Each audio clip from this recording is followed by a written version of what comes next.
So children, अब तक हमने यहाँ पढ़ा कि कैसे जेम्स मिल ने इंडिया को 3 पार्ट्स में डिवाइड किया था, इंडियन हिस्ट्री को हिंदू, मुस्लिम और ब्रिटिश में। और कैसे उनको लगता था कि इंडियंस जो रूलर्स हैं वो इंडिया को एक्सप्लॉइट कर रहे हैं क्योंकि उनके में मैनर नहीं था। इंडियन हिस्ट्री क्लासिफिकेशन, कैसे क्लासीफाई हुआ बाद में हिस्ट्री, इंडियन हिस्ट्री, वो था एंशियंट हिस्ट्री जो स्टार्ट होता था 4000 BC से लेकर 500 AD तक, medieval history 500 AD to 1500 AD, and the modern history is from 1500 AD to at present now. It is these are the classification of Indian history. Time notation. The term Anno Domini, that is AD and before Christ BC, are used to label or name number of years in the Julian or Georgian calendars. The term Anno Domini is medieval Latin and means in the year of the Lord. The term BC, that is before Christ, an epoch used in dating years prior to the estimated birth of Jesus. So you understood है BC before Christ, AD Anno Domini Jesus Christ के born होने से पहले और Jesus Christ के born होने के बाद के ये डेट को रखा गया। इसे को बोलते हैं time notations. Modern period changed to colonial. Modern period is related to growth of all the forces of modernism, but under the British rule. People were not getting modernized, therefore the name changed to colonial period. So जब British rule कर रहे थे India को, उस time के year को बोलते हैं, एरा को बोलते हैं colonial period. When the subjugation of one country by another country leads to political, economic, social and cultural changes, this is called process called colonization. Question आ सकता है ये, what is colonization? So when the subjugation of one country by another country leads to political, economic, social and cultural changes, कोई powerful country अगर किसी कमज़ोर country पर rule कर रही है, पावर सब्जुगेट कर रही है, उसको ऑपरेस कर रही है, और जिसकी वजह से जिस उस कंट्री में जो कमज़ोर कंट्री उसमें पॉलिटिकल चेंज हो, इकोनॉमिक चेंज हो, सोशल चेंज और कल्चरल चेंज हो, इसी प्रोसेस को बोलते हैं हम कोलोनाइजेशन।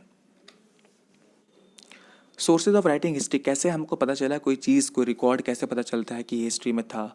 सो सोर्सेज हैं, sources that historians use in writing about last 250 years on Indian history includes, क्या क्या चीज़ें हैं जिसकी वजह से हमको पता चलता है कि ये हिस्ट्री में हो चुका है, क्या सोर्सेज हैं।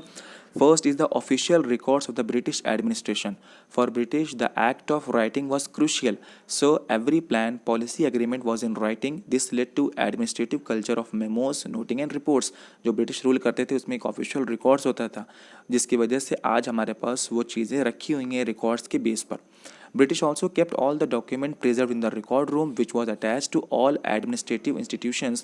Moreover, these documents were written by calligraphists. आप देखिए कैलीग्राफी कितनी अच्छी तरीके से लिखा जाता है, who is specialized in the art of beautiful writing. So हर एक एडमिनिस्ट्रेटिव के रूम के अटैच डॉक्यूमेंट्स प्रिजर्व करके रखा जाता था। National archives of India Delhi 1920, ये आर्चीव है जहाँ पर रिकॉर्ड को सिक्योर किया जाता है। It is a record room where all the documents and letters from government and various administrators have been arranged as per dates from 18th century and are preserved in a good conditions. ये वो जगह है जहाँ पर records को preserve किया गया है, जितने भी ऑफिशियल रिकॉर्ड्स हैं। सेकेंड है conducting surveys. Conducting surveys was common and under colonial constitution the British believed that a country had to be properly known before it could be effectively administered.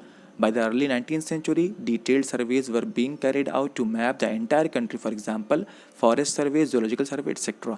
एक होता है सर्वे करके। सो इंडिया का map जो भी बना वो क्या था, वो ब्रिटिशर्स ने सर्वे किया। इनके अकॉर्डिंग क्या था कि अगर हमें रूल करना है किसी कंट्री को तो हमें पहले उसकी मैपिंग करनी होगी और उसका रिकॉर्ड बनाना होगा कि कौन सी चीज़ कितनी क्वान्टिटी में हमारे इंडिया में है या किसी भी कंट्री में। सो दूसरा हमारे पास सोर्स है राइटिंग का, फ्रॉम द कंडक्टिंग सर्वेज। अब प्रॉब्लम ये होती है कि हर चीज़ हमें उस रिकॉर्ड से नहीं पता चल सकता जो रिकॉर्ड प्रिजर्व करके रखा गया है। So what official records do not tell, क्या नहीं बताता रिकॉर्ड, वो था records do not tell what other people in the country felt, लोगों और बाकी लोग क्या महसूस करते थे कंट्री में, ये रिकॉर्ड नहीं बताता है हमको। Second, only diaries of people, travellers, autobiographies of important personalities can tell about literate people. जो लोग पढ़े लिखे थे खाली उन्हीं के बारे में, क्योंकि जो लोग पहले डायरी एंट्री करते थे, डायरी राइटिंग या ऑटोबायोग्राफी, जो ट्रैवलर्स थे वो क्या करते थे, उनकी डायरी में उन्हीं चीज़ों के बारे में लिखा था जो जो पढ़े लिखे होते थे, बाकी लोग के बारे में जानकारी नहीं मिल पाती हमको। No record of the history is available for the tribals, peasants, workers और द पुअर। इन लोगों के बारे में, आदिवासी हुए, किसान हुए, वर्कर्स हुए, गरीब हुए, इनके बारे में किसी ने भी नहीं लिखा लेकिन डिटेल्ड वे में नहीं लिखा जिससे हमें उनके बारे में पता चल सके। सो ये ऑफिशियल रिकॉर्ड्स थे जो हमको जो चीज़ हमको नहीं बता सकते, जो जानकारी हमको जो इन्फॉर्मेशन हमको नहीं दे सकते. So these were the topics which are in there in your book of the NCERT. So please make notes from this, and we will discuss question and answer afterwards. Thank you, children.